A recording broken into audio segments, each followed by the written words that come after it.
We saw earlier in the news there was no love lost between Donald Trump and Kevin Rudd, hitting back at Australia's ambassador over his old criticisms of the US president. 2 days ago, he said he would take his pants off and moon everybody, and that's fine. Nobody reports that. I think that we've got to be able to laugh at ourselves.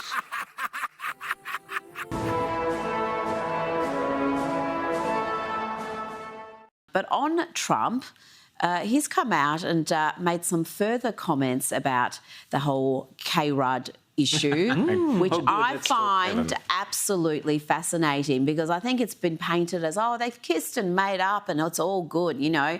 No. Kevin Rudd, you were fired because Anthony Albanese is an absolute moron for allowing you to remain as ambassador. And I love this quote, direct quote. Trump said, "You're fired. Get out of here." Trump said, "You know, when they say bad about me, I don't forget." Yeah, in my view, today you look at it and you go, you know, well, you know, maybe you might do it differently, but a bit like Kissing my ass. That's the context, and I think that Trump said he put glasses on so people will think he's smart, and it just doesn't work. You know, people can see through the glasses. I try not to look at too much porn. Do not come. You sick bastard! Look at this, chicks with dicks.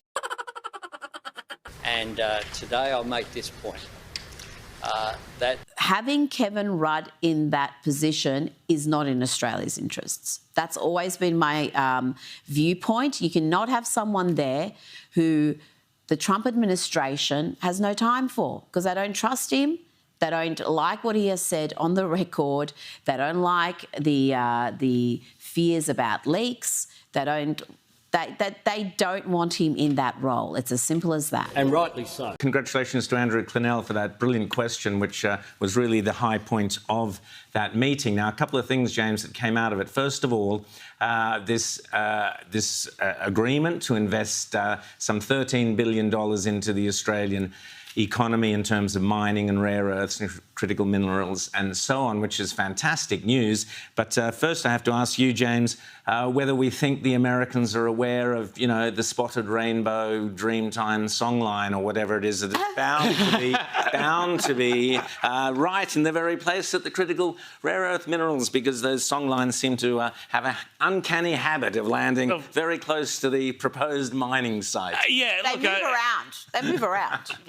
Well, they do. If they're supernatural, they can get from A to B, and there's gallium here or molybdenum there, and you know, well, I just happened to just. Would you look at that? Would you look at that? I've been looking at it, you know. Well, don't look at it too hard. Okay, I won't look at it too hard. Look, I mean, again, this is the thing.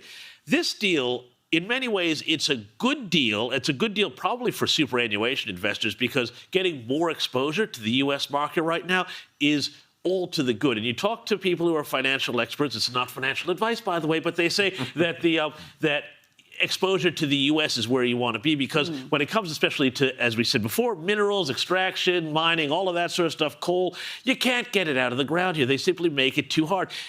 It was shocking to me in the latest Reserve Bank slide deck. They put out a big slide deck, you know, quarterly or monthly, about the economic activity. Mining activity has actually gone backwards in the last measured period.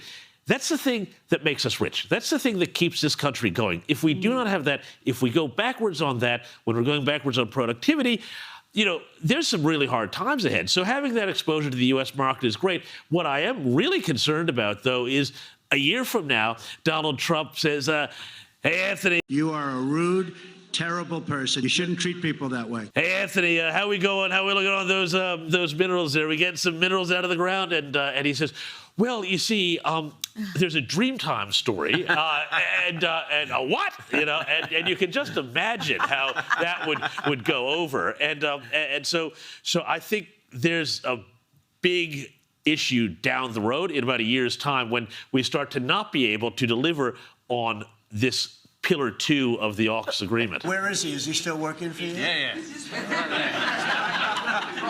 You said bad? Before I took this position, Mr. President. I don't like you either. I don't, and I probably never will.